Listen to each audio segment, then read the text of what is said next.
నేను మిమ్మల్ని ఏ రోజు సబ్స్క్రైబ్ చేసుకోండి అని అడగల. యూట్యూబ్ చరిత్రలో సబ్స్క్రైబ్ చేసుకోవద్దనే వాళ్ళు మన ఛానల్నేమో. ఎందుకంటే మాకు కావాల్సిన కామెంట్స్, అది కూడా ఏంటి, భారత్ మాతాకి జై. ఒక్క కామెంట్, ఒకే ఒక కామెంట్ అడుగుతున్నా. కనీసం 1000 మందైనా రియాక్ట్ అవ్వండి. భారత్ మాతాకి జై అని ఒక కామెంట్ ఇచ్చి వీడియో చూడడం కంటిన్యూ చేయండి.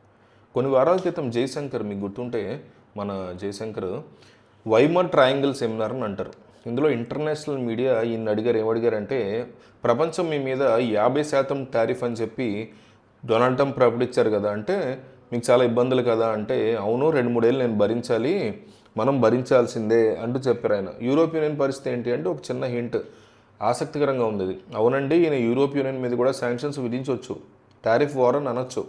కానీ అమెరికాకు సంబంధించినటువంటి సంస్థలు యూరోప్లో ఉన్నాయి కదా, 27 దేశాలు అన్నప్పుడు మామూలుగా తీసుకోకూడదు కదా అని ఒక హింట్ ఇచ్చారు. రీసెంట్గా ఆయన కలిశారు, బ్రెజిల్లో అక్కడ కలిశారు యూరోప్ యూనియన్ వాళ్ళు. ఢిల్లీలో ఒరిజినల్ పర్సన్ చూస్తే చాలా ఆనందంగా ఉన్నారు వాళ్ళందరూ.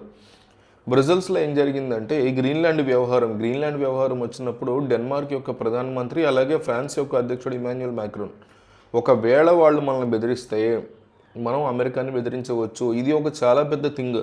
అమెరికా అన్నప్పుడు నాటో అంటే అమెరికా మీదే కదా ఆధారపడి ఉంటుంది. యూరోప్ యూనియన్ అంటే వాళ్ళ బాస్ అమెరికా అనుకుంటారు కదా. సో ఫస్ట్ టైం ఏమంటున్నారంటే వాళ్ళు నథింగ్ డూయింగ్, అమెరికాను కూడా మనం బెదిరించవచ్చు అంటున్నారు ఓపెన్గా. ఎలా బెదిరిస్తాము అంటే పెద్ద పెద్ద కంపెనీలు అమెరికాలో ఉన్నాయి, అమెరికా కంపెనీలు యూరోప్ యూనియన్లో ఉన్నాయి కదా, వాళ్ళ యాసెట్స్ని మనం ఫ్రీజ్ చేసి వాళ్ళ మీద మనం శాంక్షన్స్ విధించామనుకుంటే వాళ్ళు ఏం చేయగలుగుతారు. చిన్న చిన్న కంపెనీస్ కాదు, అమెరికా కూడా కూలిపోయే అవకాశం ఉంది అలా చేస్తే. సెల్ అమెరికాని అందరం కలిసి అమ్మేద్దాము, ఇది వాళ్ళు మాట్లాడుకుంటున్నారు.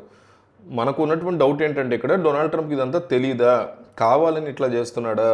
అమెరికా అనేటువంటి దేశాన్ని అమ్మేస్తే, అమెరికాకు సంబంధించి ఇలా చేస్తే మొత్తం భారీ పతనం అయిపోతుంది కదా, ఇది ట్రంప్కి ఎట్లా ఉపయోగపడుతుంది అంటే చాలా మిస్టరీగా ఉంది.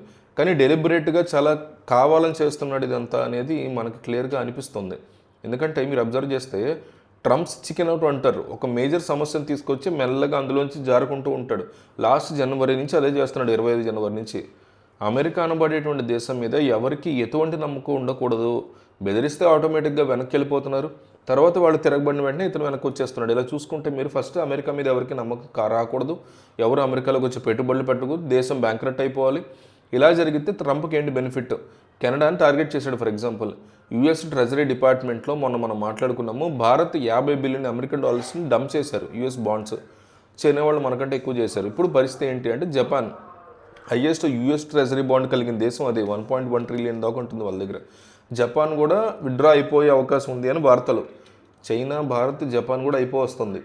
సో నెక్స్ట్ లెవెల్ చూస్తే షాకింగ్, బ్రెజిల్ 60 బిలియన్ అమెరికన్ డాలర్స్ని డంప్ చేసింది. ఇలా చూసుకుంటూ అందరూ చేసుకుంటూ పోతే ఖజానా ఖాళీ అయిపోతుంది. ఇప్పుడు యూరోప్ యూనియన్ ఎంత 12 ట్రిలియన్ అమెరికన్ డాలర్స్.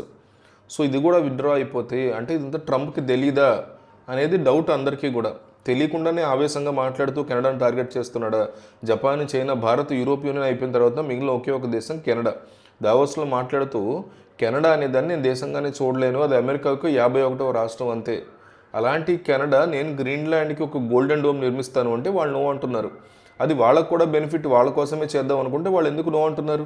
నో అంటాం కాదు, చైనాతో చేతులు కలుపుతున్నారు వాళ్ళు. చైనాతో ట్రేడ్ డీల్ పెట్టుకుంటాం అంటున్నారు. 1 ఇయర్లో చైనా వాళ్ళని ముంచేస్తుంది కదా, అమెరికా బెటరా చైనా బెటరా అని కెనడా ఎందుకు ఆలోచించుకోవట్లేదు?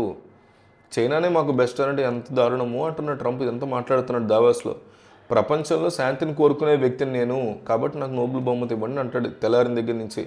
ఇవ్వలేదు, నాకు కోపం వచ్చి యుద్ధాలు చేస్తున్నాను నేను. ఇది అతని మైండ్ సెట్ అట్లా ఉంది. ఇతనికి ఏమైనా స్క్రూ లూజ్ అయిందా, ఏజింగ్ ప్రాబ్లమా ఏంటి అనేది అర్థం కావట్లే.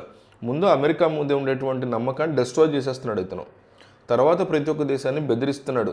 వాళ్ళు బెదరట్లేదు అనుకుంటే వెళ్ళి సరెండర్ అయిపోతున్నాడు. 1951లో అమెరికాకి డెన్మార్క్కి జరిగినటువంటి ఒప్పందంలో 3 బేసిస్ డెన్మార్క్ గ్రీన్లాండ్లో ఉండొచ్చు.